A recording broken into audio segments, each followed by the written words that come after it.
శ్రీ గురుభ్యో నమః. శ్రీమాత్రే నమః. శ్రీచక్ర జ్యోతిష్యాలయానికి స్వాగతం. వ్యాపారంలో అభివృద్ధి పొందడానికి చాలామంది అనేక రకాలుగా ప్రయత్నం చేస్తుంటారు.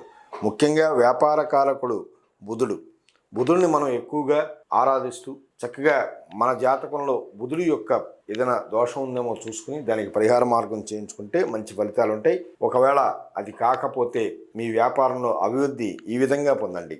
ప్రాతకాలంలో చక్కగా లేవడం, లేత పసుపు రంగు వస్త్రాలను ఎక్కువగా ధరించడానికి ప్రయత్నం చేయడం, కొబ్బరి నూనెతో 3 ఒత్తులు వేసి దీపారాధన చేయడం, అలాగే ఉత్తరానికి అభిముఖంగా కూర్చుని లక్ష్మీదేవిని ఎక్కువగా ఆరాధిస్తూ గురుగ్రహ ఆరాధనను కూడా చేస్తూ ఏదైనా కనకదార స్తోత్రం చదువుకోవడానికి ప్రయత్నం చేయండి. మీ వ్యాపారం దిగ్విజయంగా ముందుకు వెళ్ళాలంటే ఈ యొక్క చెప్పేటటువంటి మంత్రాన్ని ప్రతిరోజు చదవండి. ఓం అకిలి వికిలి చికిలి స్వాహ, ఓం అకిలి వికిలి చికిలి స్వాహ ఈ యొక్క మంత్ర జపాన్ని ప్రతిరోజు చదవండి. చక్కగా మీ వ్యాపారం అభివృద్ధి పొంది చక్కగా జనాకర్షణ కలిగి దిగ్విజయంగా వ్యాపారంలో ముందుకు వెళ్ళేటటువంటి అవకాశం ఉంది. శుభం భూయాత్.